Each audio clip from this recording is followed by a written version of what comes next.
Hi, my name is Beth Hiley here for Board Game Geek at Origins 2017. I'm sitting down with Scott Tepper from Rio Grande Games, and you've brought us the new and improved, yes, recently revamped Cartagena. Yes, we're actually calling this Cartagena 2nd edition. Okay. I was going to say, which, just for those who maybe have played Cartagena before, that is different than Cartagena 2. Correct. Which was something completely different. Yes. Correct. There's absolutely similarities. This has a lot of different optional ways to play in the game. And we're going to go over it pretty quickly. This is a very easily accessible family game. It's funny, you and I were talking right before we went live that, I said, oh, why don't you just highlight what's different? And then we realized, oh, this is such an easy game to teach. Let's just teach it anyway because, it goes that fast. So, Cartagena 2nd Edition gives us actually lots of different ways to play. The idea is we're trying to escape from the dungeon of Cartagena to get to Tortuga, the island. You can play, the tiles are reversible, okay? So on one side of the tiles, it's the island, one side is the dungeon. You can make it all dungeon, you can make it all island, and then one of the variants is that you are traveling through the dungeon, get to the boat, and then take the boat to the island to get to the pirate's nest at the end. So these are variations depending on how long you want to play. The symbols are all different, so every time you play, how you set up the board will make the game different. The basic mechanism of the game is you're trying to get all of your pirates of your color, to the pirate's nest at the end. Or if you're playing just to get to the boat, you can play just a shorter game, you can just get to the boat.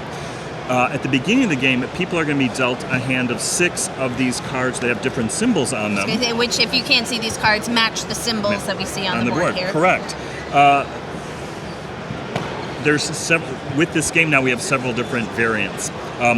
Generally, the way you play is you play one. You can take 1, 2, or 3 actions on your turn.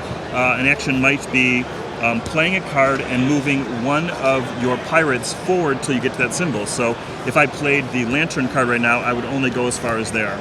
If I had another lantern card to play, I could either move this one to the next lantern card, or I could move one of my pirates, skip over to the first available lantern card that way. This is how I move forward.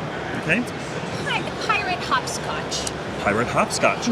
Also, if somebody else was there and I played a lantern card, I would skip over first lantern, second lantern to get to the next lantern. Okay. Now, we now have variants in terms of how you get more cards. Okay. Yeah, so and that's unique with this edition that didn't. Right. So there's one that's going to be the base, and now we're going to have a new one. So one way to get new cards is you move one of your pirates backwards till it gets to the next place that has 1 or 2 pirates. If I move backwards, to get to where there's 1 pirate, I will draw 1 card from the supply.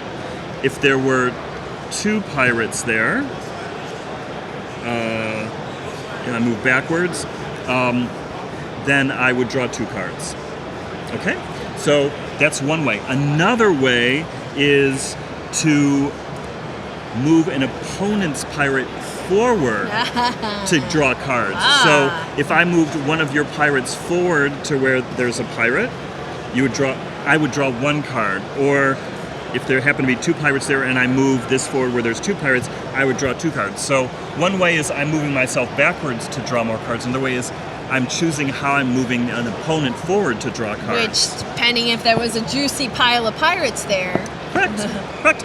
Another variant in the game, which is new, is that each of the cards with the different symbols has a special variable ability. So I could play the card to move forward one of my pirates to move to that symbol, or I could play it instead to do its variable ability. So for example, the lantern allows me to draw, I believe it's 4 cards, and choose one of them to put in my hand. The others I put back on the pile.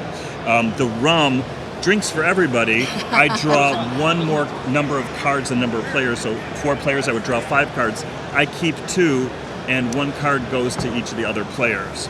So I would do that instead of using it for its regular movement. And the first player to, depending on how long you want to play or how you want to play, either get out of the dungeon or get to the pirate's nest wins. It's funny that years ago you had taught me Cartagena. Did I really? You did, yes. That's great. And I'm really glad to see that it's getting both a revamp and a bunch of new content added to it. Yeah, it's actually been out of print for a while. It has, yes. And we've had people asking periodically, when's it coming back into print? So we finally have it back in print with some nice, really pretty artwork. Too. Right, yeah. I mean, a freshening up in every way possible. So I think fans of Cartagena from before, or people who are new and who haven't heard of this before, either way, I think they're going to be happy with what this has to offer. And Scott, thank you so much for letting us take a look. My pleasure, Beth. Thank you for letting me talk about it.